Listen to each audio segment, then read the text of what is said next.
Hi, I'm Chris Dillon of Game Keto. Do you have a web browser and a text editor? Because if you do, then you can start programming video games immediately. So the game we're going to make today is a classic. Real simple stuff. Because of course the purpose isn't to make this specific game. Got all the features though that are going to be the underpinnings of every game you're ever going to make again. You'll learn to handle motion and collisions and bouncing. A little bit of simple artificial intelligence. That paddle on the right side moves entirely on its own. How to handle input, like moving the mouse to control this paddle. You're going to see all that today. And the technology we're going to use for that is HTML5 JavaScript. And it runs in a web browser. So I'm showing it to you right here in Chrome. But it would work just as easily if you prefer in Firefox or in Internet Explorer. If you're on a Mac, you can use Safari. If you're on a Linux box, most of those web browsers will probably support HTML5 Canvas by now as well. And even though I'm saying HTML5 Canvas, really our game programming is going to be happening largely in JavaScript. HTML is short for Hypertext Markup Language. And HTML is how people format standard web pages with headers and paragraph bodies and bold and italics text. It's like for designing a newspaper or a magazine layout, but for the web. And that is what all browsers across all computers are interpreting, including even smartphones, all use HTML to display their web pages. Now the problem is that for dynamic content like a video game, where you need motion constantly happening, you need complex logic going on for your gameplay, you need real-time mouse input, for that to work, you need something a little more complex than just laying out text on a page or images on a page. And so what they've added for HTML5 is something called a canvas element. And this black rectangle within which the game is taking place is actually a canvas element on a web page, a pretty plain, simple, otherwise empty web page, that then we use JavaScript within the HTML to bring to life. So all the actual logic and motion is being done in JavaScript. So even though this approach is called HTML5, really 99% of the code we're going to write today isn't actually HTML at all. It's going to be JavaScript embedded into our HTML. I'm just going to right click on my desktop. Let me zoom out a little bit. So you see here, it's just a normal Windows view. Nothing fancy. This black area is just my desktop. I'm going to right click and say new folder. Just a place to put this stuff. Like I said, you can do this on Mac, you can do this on Linux. It's part of what's great about HTML5 JavaScript is the games you write here are instantly cross-platform. You can just run on other computers trivially. Okay, so we got our browser, we got our folder on desktop, and inside this new empty folder, I'm going to create a new text file. Right-click, new. Now, I want to create a new text document. And if you're on Mac, of course, you probably do this by opening up a plain text editor, something like text edit, make sure it's set to plain text, and just save the file. But on a PC, you can right-click, go to new text document. We don't want a Microsoft Office Word file. We don't want an open document. We don't want a rich text document. Those will have complex, messy characters for formatting and layout information. We just want a file that's just letters in it, which is what a text document is. Now, when I create this, notice how it says .txt at the end. Let me zoom in a little bit in case you can't see that. It's showing the .txt at the end because my file extensions are shown. And by default, most modern operating systems hide that information from you. So if you're not seeing the txt, you're going to want to turn those on if you're going to be a game programmer. Now, the way to do that differs by operating system and version. So you type in your operating system version to web search, just search for show file extensions after it, and you'll see a number of simple 3-4 step tutorials, 1-minute tutorial videos on how to make this change. It only takes a minute to do and undo. What it's going to do is expose to you the type of your files. And what I mean by default is hidden is that a casual computer user doesn't necessarily care whether an image's format is .png, .gif, or GIF, or .jpg. And they don't care if a sound file is a WAV, an OGG, or an MP3. They just need to know if it's an image or a sound. As a programmer, you have to see that file extension, because when you reference it from code, you need to reference the full file name, including that extension. Additionally, there's a few situations, as you'll see very soon, where we're going to actually rename the file extension on a file to change how it gets interpreted by a browser or other things that we're working on. So, in general, it's going to help to show those extensions. And if you share the computer with somebody else who doesn't want to see them, it only takes a minute to flip them back off when you're done. I'm going to rename this file, which you can press F2 on Windows or right-click and go to rename on a Mac. Click on it and press enter. I'm going to call it game.txt at first. I'm going to open it up in Notepad, which is my default text editor when I double-click. Any plain text editor will do. If you have something like fancy like Sublime Text, which you see down here, that'll also be great, but Notepad gets the job done. And we can type any text that we want in here. Chris Dillon was here. Okay, simple stuff. I press Control S, or you can go to File Save to save it. And now I can view this text file in my web browser by just dragging it from my file system onto the viewable area of my page, and I can see Chris Dillon was here. Now, the foundational idea of HTML has to do with tags.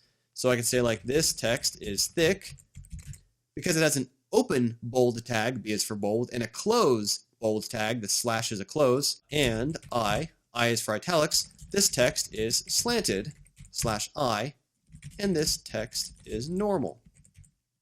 I can Control S to save or go to File, Save in the menu.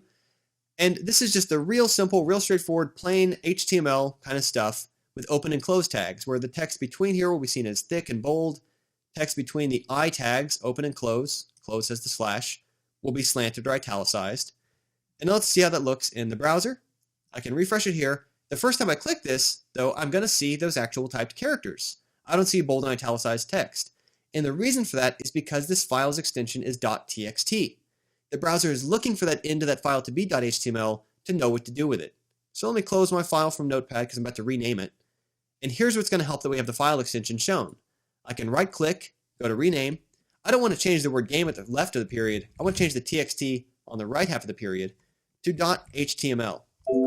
My operating system is going to warn me. It's like, Chris, are you sure you want to do this? Because that's going to change what programs think you're trying to do with this file. And I'm like, yeah, we're game programmers. We know what we're doing. Trust us. Yes. We have this new file. I'm going to drag it onto the browser. We haven't changed the contents of the file at all. And bam, right there, you can see plain as day, we have our bold text and we have our italics text. All right. Now, we want to open that file back up again in a plain text editor. Now, if you double click on it, it might try to open it in a web browser like Internet Explorer by default, but you can usually go to Open With, select Notepad, or choose default program. Worst case, workaround, if you have to open up Notepad first, then go to File, Open, you can get to it that way. We can go to File, we can go to Open, make sure that the type isn't just text documents, but all files over here, and you could then get to your file that way. But you want this edited again in a plain text document, and again, notice it has the same contents, we just changed the end to .html. And yet it's being shown different in the browser, because that extension tells the browser what we want to do with those tags. Now, HTML has some other stuff that it really wishes we would put there for it. So, like, for example, let me move this down or up a little bit into your way.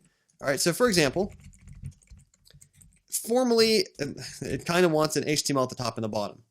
And there's some other information it wants that actually tells it which version of HTML we're using. Make the bottom in a closed version. But we're not too worried about that here. It might throw an additional warning in Firefox because we're missing some stuff indicating that we're not using Chinese or Greek character codings or other kind of fancy stuff like that. Browsers are pretty forgiving because they're used to people writing incomplete, hacky, sloppy web page stuff. So we don't have to worry too much about that. The reason for all this, though, is that what we're going to do for our games is use the script tag. Script and script. And these open and close just like the bold tags do. The only difference being that between them, it's no longer HTML we're writing. We can't put bold and italics text in here. We can't put headers and paragraphs in here. This is for writing JavaScript code, which is going to be logic, control, flow code, which will mean functions and variables and all kinds of stuff you're going to become familiar with pretty soon through what we're doing. An example of your very first line of JavaScript, though, will be, hello world, exclamation point.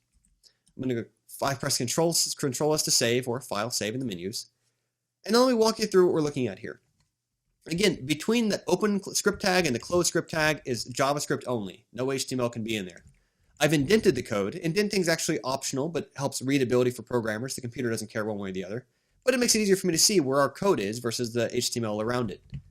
Console log is a built-in script command on the JavaScript browser's interpreter that allows us to post messages to our error log. I'm going to show you where that is. That's why we're doing this. It's going to be a very important part of programming games in this way. In the parentheses, we give it what's called an argument, which is the information that we want to send to that function to do something with. And we could change what's in these quotes to be any words we want. We could say Chris DeLeon was here. We could say I'm now programming games. We could say, oh my God, did it work? Anything you want between these quotation marks, you can put there. And then to close the line, we have a semicolon at the end. Now, the semicolon is technically optional. In JavaScript, it's not required. The browser will usually fill it in for you. But most modern programming languages that look a lot like JavaScript are actually requiring of it. So Java and C++ and processing and ActionScript 3, they share a lot of structural similarities to this kind of programming, but they require the semicolons at the end of every instruction. So it's a good habit to get in. You'll see a lot of JavaScript programmers encourage other programmers to use these because even though they're optional, It's just a good habit to be in. So I'm going to save that file. I'm going to refresh it in the browser. And I didn't see any change. Let's change the text at the end of it.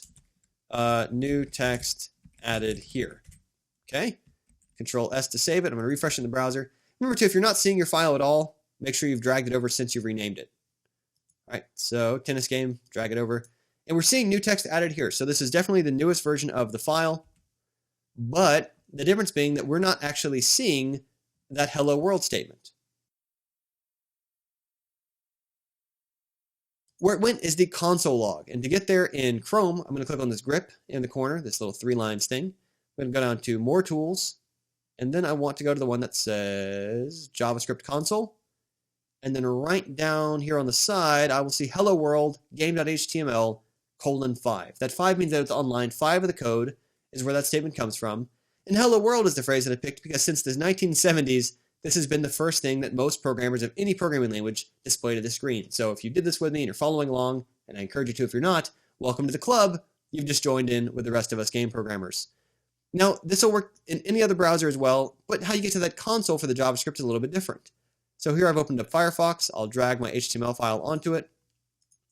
I once again click this 3-line grip in the corner, but now I go to Developer, click on that, and now I choose something called Web Console instead of JavaScript Console.